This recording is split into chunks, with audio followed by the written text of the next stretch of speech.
বিয়ের আগে কোনো মেয়ের সাথে অবৈধ সম্পর্ক থাকলে তারপর ওই মেয়েকে বিয়ে করলে তাদের বিয়ের পরে কি সম্পর্ক বৈধ হবে? হ্যাঁ ভাই, বিয়ের আগে যদি অবৈধ সম্পর্ক থাকে, বিয়ে করে নিলে তাদের বিয়ে পরবর্তী সম্পর্কটা বৈধ হয়ে গেল। তবে আগে যে সম্পর্কগুলো ছিল সেটা কি হবে না, বৈধ হবে। সেগুলোর জন্য আল্লাহর কাছে চোখের পানি ফেলে লজ্জিত হয়ে অনুতপ্ত হয়ে নিজেকে শাসন করে ভৎসনা করে মাপ চাইতে হবে। ভবিষ্যতে কখনো হারাম রিলেশনে যাবে না, সে মর্মে তওবা করতে হবে। আমাদের অনেক ভাইরা মনে করে প্রেম করে যার সাথে হারাম প্রেম করছে এটার নাম তো আসলে প্রেম না, এটার নাম বাউতাবাজি। প্রেম তো হলো স্বামী আর স্ত্রীর মধ্যে হয়, এখানে কিসের প্রেম? এখানে ধান্দা, পুরোটাই হলো টাউটগিরি, স্বার্থ হাসিল করা। ছেলে মেয়ের পিছে গুড়গুড় করে তার ধান্দা হাসিল করলে এবার দৌড়ের উপরে থাকে, এবার যায় মামলা দেয়, হ্যাঁ বিয়ের প্রলোভনে দর্শন হয়েছে, আন হয়েছে, তান হয়েছে। এগুলো সবই বাউতাবাজি। স্বার্থ ছাড়া এখানে কিছু নাই।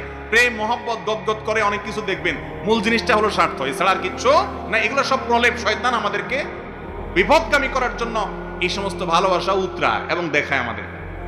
মনে রাখবেন, অনেক ভাইরা মনে করে যার সাথে অবৈধ সম্পর্ক থাকে বিয়ে করলে বোধহয় আগের সব মাফ হয়ে যায়, কালো টাকা সাদা করার মতো।